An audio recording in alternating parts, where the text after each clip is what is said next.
অষ্টম শ্রেণীর গণিতের নতুন আরেকটা ক্লাস নিয়ে আমরা চলে এলাম। আর নতুন ক্লাসে আমরা 64 নম্বর পেজের উৎপাদক বিশ্লেষণ কন্টিনিউ রাখবো। তোমরা যারা ভিডিও দেখছো আমার জানো অলরেডি আমরা 8 পর্যন্ত অঙ্ক করে ফেলেছি, তাই আজকে আমাদের ক্লাস 9 থেকে শুরু হবে। বেশ কয়েকটি কঠিন উৎপাদক বিশ্লেষণ আজকে আমরা করব, তো তাই মন দিয়ে শেখো। এগুলো কিন্তু পরীক্ষায় আসার সম্ভাবনা প্রবল রয়েছে। প্রতিটা মন দিয়ে শিখে কিন্তু পরীক্ষা দিতে যাও, নচেত কিন্তু সমস্যায় পড়তে পারো।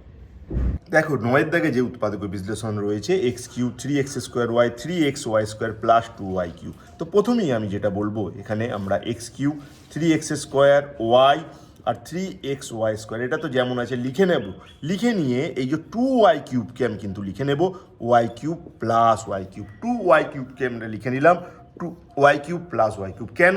কারণ দেখো, তাহলে এখানটা কিন্তু আমরা একটা ফর্মুলা পেয়ে যাচ্ছি। তো কি ফর্মুলা? এখানে এক্স কিউ 3x² ওয়াই, এখানে কি দেখো 3xy², এখানে 3xy², আর এখানে y3 প্লাস y3। এটা কিন্তু লক্ষ্য করো, আমি এখানে এক্সটাকে তোলা হয়নি, তো আমি আর একবার লিখে নিচ্ছি। দেখো 3xy²। তো এই ফর্মুলার সাথে তোমরা অলরেডি সকলে পরিচিত। তোমরা জানো, কি জানো? A cube plus 3a² B 3ab² plus B cube, এইটা সমান এ প্লাস বি তার হোল কিউব। দেখো এইখানটা কিন্তু সেই ফর্মে এসে গেছে।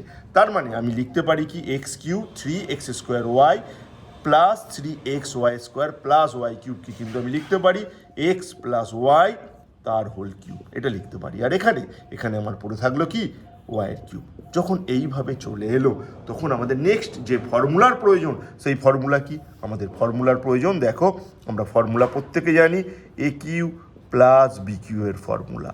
এ কিউ প্লাস বি কিউ এর ফর্মুলা কি না, এ প্লাস বি আর এখানে a² minus A B plus b²। ঠিক এই ফর্মুলার সাহায্য আমরা নেব।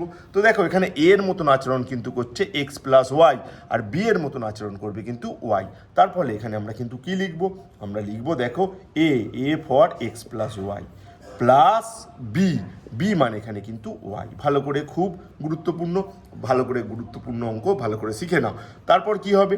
তারপর হবে দেখো a², এখানে a² মানে কিন্তু এখানে এক্স প্লাস ওয়াই তার whole square minus A into B, A for X plus Y, B for এখানে ওয়াই প্লাস ওয়াইয়ের স্কোয়ার। ঠিক এইভাবে লিখবো। এইভাবে লেখার পর আমাদের যা করতে হবে, দেখো এখানে এক্স প্লাস ওয়াই, এই ব্র্যাকেটটা আমরা তুলে দেব, আর প্লাস ওয়াই এটা লিখে নেব। এবার এটার ফর্মুলা তোমরা জানো, এক্স প্লাস ওয়াই হোল স্কোয়ারের formula x² 2xy plus y², এই ফর্মুলা হবে। এবার কি হবে? এই ওয়াইটা কিন্তু দুজনের সাথেই গুণ হবে, আর গুণ হলে আমরা ব্র্যাকেটটাকে আপাতত রাখলাম। এখানে গুণ হলে xy, আর ওয়াইয়ের সাথে ওয়াই গুণ হলে y²। এই ব্র্যাকেটটাকে আমরা রাখলাম, আর প্লাস এই y²টাকেও আমরা এইভাবে লিখে রাখলাম। নেক্সট আমাদের কি হবে? দেখো এক্স, এখানে ওয়াই প্লাস ওয়াই, তার মানে লিখবো এক্স প্লাস 2y। এবার এখানে লক্ষ্য করো, x² 2xy প্লাস y², এটাকে ব্র্যাকেট থেকে বার করবো। ব্র্যাকেট থেকে বার করলে এখানে মাইনাস সাইন আছে, এখানে মাইনাস xy, আর এই প্লাসটাও কিন্তু মাইনাস হয়ে গিয়ে মাইনাস y² প্লাস y²। এবার এই মাইনাস y² প্লাস y² পরস্পরকে ক্যান্সেল করে দেবে, আর ক্যান্সেল করে দিলে কি পড়ে থাকলো, এক্স প্লাস 2y। এখানে দেখো x², কোনো আর x² নেই, তাই x², এখানে প্লাস 2xy, এখানে মাইনাস xy। প্লাস 2xy থেকে যদি মাইনাস xy বাদ দাও, পড়ে থাকে একটা xy, আর এখানে এটা হবে তোমার y²। তো এইভাবে আমরা 9 অঙ্কটা খুব গুরুত্বপূর্ণ অঙ্ক, আমরা কিন্তু খুব সহজেই করে ফেলতে পারি আমরা যদি আমাদের ফর্মুলাগুলো জানা থাকে। কোন কোন ফর্মুলা ইউজ হলো নিশ্চয়ই সকলে বুঝতে পেরেছো। তো চলো এরপর আমরা চলে যাব 10-এর অঙ্ক। 10-এর অঙ্ক কিন্তু সমানভাবে গুরুত্বপূর্ণ তোমাদের পরীক্ষার জন্য। দেখো এই অঙ্কটাও কিন্তু আমরা একইভাবে ঠিক করব, অর্থাৎ আমরা প্রথমেই 1 প্লাস 9x, এখানে 27x², এইগুলোকে তো লিখে রাখলাম। এই যে 28x³ আমি কিন্তু লিখবো 27x³ প্লাস x³। তো কেন লিখলাম, কি জন্য লিখলাম, এইটা বুঝতে চাইলে পরের স্টেপটাকে ভালো করে দেখো। আমি 1 সমান তো লিখতে পারি 1 এর কিউব। এখানে আমি লিখবো, দেখো এখানে আমি কি লিখবো, এখানে আমি 3 লিখবো, আর এখানে 1² লিখবো, আর এখানে লিখবো তোমার 3x। এইভাবে লিখলাম 9xকে। দেখো 1 স্কোয়ার 3x, এইটা মানে কিন্তু আমরা 9কেই লিখেছি, কারণ 3 3 9 আর 9x, আর 1 স্কোয়ার মানে তো 1, 9-এর সাথে যদি 1 গুণ করো তার মানে কিন্তু 9ই থাকে, তার মানে 1 স্কোয়ার 3x, এইটা মানে আমরা 9xকেই কিন্তু লিখেছি।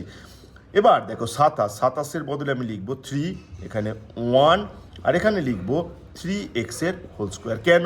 দেখো 3x এর হোল স্কোয়ার মানে 9x স্কোয়ার, এই 9x স্কোয়ারের সাথে যদি তুমি 3 গুণ করো 27x স্কোয়ারই হবে, অর্থাৎ 27x স্কোয়ারকে কিন্তু আমি এইভাবে লিখলাম। আর 27x কিউবকে আমি লিখবো 3x তার হোল কিউব, এইভাবে লিখবো। দেখো এই 27x কিউবকে আমি লিখেছি 3x তার হোল কিউব, 3 কিউব মানে 27 আর x এর কিউব, আর এই x কিউবকে আমরা এইভাবে লিখে রেখে দেবো। তো এইভাবে লেখার ফল কি? দেখো এটা কিন্তু একটা ফর্মুলার আকারে এসেছে। কি ফর্মুলার আকার? a cube plus 3a square b plus 3a b square plus b cube, এই আকারে কিন্তু এসেছে। দেখো a cube 3a square b plus 3a b square plus b cube, এই আকারে এসেছে। আর এই আকারে আসার ফলে এটাকে কিন্তু আমি লিখতে পারি a প্লাস b এর হোল কিউব, অর্থাৎ এখানে কিন্তু আমি লিখব 1 প্লাস, এখানে a হলো 1 আর b হলো 3x, তাই জন্য লিখব 1 প্লাস 3x তার হোল কিউব প্লাস এই এক্স কিউবটাকে আমি এবার লিখে রাখবো। দেখো এই পুরোটার জন্য কিন্তু আমি লিখেছি 1 প্লাস 3x তার হোল কিউব, আর এখানে আমি এক্স কিউব লিখেছি। ঠিক এইভাবে লিখেছি, নিশ্চয়ই বুঝতে পেরেছো কেন লিখেছি। এরপর আমরা যে ফর্মুলা এখানে প্রয়োগ করতে চলেছি সেই ফর্মুলাটা কি? ফর্মুলাটা হলো এ কিউ প্লাস বি কিউ এর ফর্মুলা। কি এ কিউ প্লাস বি কিউ এর ফর্মুলা? এ কিউ প্লাস বি কিউ এর ফর্মুলা প্রত্যেকে তোমরা জানো, এ প্লাস বি, এখানে এ square minus A B plus B square. উৎপাদক বিশ্লেষণের জন্য ঠিক এই ফর্মুলাটা কিন্তু এখানে প্রয়োজন পড়বে। আর এই ফর্মুলাটা যদি আমি এখানে প্রয়োগ করি, তাহলে কি পাবো? দেখো এখানে এ বলতে কিন্তু 1 প্লাস 3x, এটা তোমাকে মাথায় রাখতে হবে, তাই লিখবো 1 প্লাস 3x, এটা এ প্লাস এক্স এখানে লিখবো, কারণ এক্স হচ্ছে এখানে বি এর মতন আচরণ করবে। নেক্সট কি করবো? এ স্কোয়ার, এ বলতে তো তোমরা বুঝতেই পারছো এখানে 1 প্লাস 3x তার whole square minus A into B, এ বলতে এখানে 1 প্লাস 3x আর বি বলতে এখানে কিন্তু এক্স, এটা মনে রেখো। এবার দেখো বি স্কোয়ার মানে এখানে এক্সের স্কোয়ার, ঠিক এইভাবে লিখে নেবার পর এখানে আমরা ব্র্যাকেট তুলব, এই ব্র্যাকেট থেকে বার করলে 1 প্লাস 3x এখানে প্লাস এক্স। এবার দেখো এখানে কিন্তু ফর্মুলা, কোন ফর্মুলা? আমরা এখানেও একটা ফর্মুলা প্রয়োগ করতে চলেছি। এই ফর্মুলা এ প্লাস বি এর whole square equal to A square plus 2ab plus B square, এই ফর্মুলা কিন্তু প্রয়োগ করব। আর এই ফর্মুলা প্রয়োগ করলে তোমার হচ্ছে এ স্কোয়ার মানে 1 square plus 2a, A for 1, B for 3x, আর বি স্কোয়ার মানে 3x এর স্কোয়ার। এটার জন্য আমরা এইটা লিখবো। ঠিক এবার দেখো এই এক্সটা তো গুণ হবে প্রথমে 1 এর সাথে, তারপর 3x এর সাথে। তো গুণ হলে কি হবে? আমরা ব্র্যাকেট রাখলাম, x এর সাথে 1 গুণ হলে x, আর x আর 3x গুণ হলে প্লাস 3x এর স্কোয়ার। নিশ্চয়ই বুঝতে পেরেছো। আর এই এক্স স্কোয়ারটা যেমন আছে আমরা তেমন রাখলাম, লিখে আমি ব্র্যাকেট ক্লোজ করলাম। তো দেখো এখানে এবার 1, এখানে 3x প্লাস x মানে এখানে হয়ে যাবে কি বলো? এখানে হয়ে যাবে 4x। এখানে দেখো এখানে হবে 1, এখানে 3 2 6x, এখানে 3x স্কোয়ার, 3 স্কোয়ার মানে 9, আর এখানে x স্কোয়ার।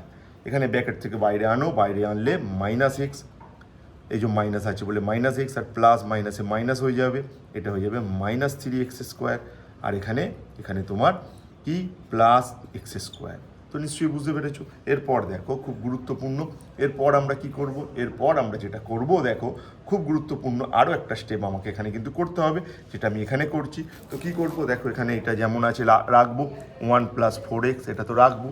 এবার এখানে দেখো, এখানে ভালো করে লক্ষ্য করো, এখানে যেমন 1 আছে 1 লিখলাম, 6x থেকে তুমি মাইনাস এক্স বাদ দিলে প্লাস 5x, 6x থেকে মাইনাস এক্স বাদ হলো, 6x থেকে মাইনাস এক্স হলো, তার মানে 5x। আর এখানে দেখো plus 9x square minus 3x square কত হবে? 6x স্কোয়ার হবে। 9x থেকে 3x স্কোয়ার বাদ দিলে কি হলো? 6x স্কোয়ার, তার সাথে আরও একটা এক্স স্কোয়ার যোগ হচ্ছে এই এক্স স্কোয়ারটা, মানে আলটিমেটলি হবে 7x স্কোয়ার। অর্থাৎ আমি কিন্তু এখানে লিখবো 7x স্কোয়ার।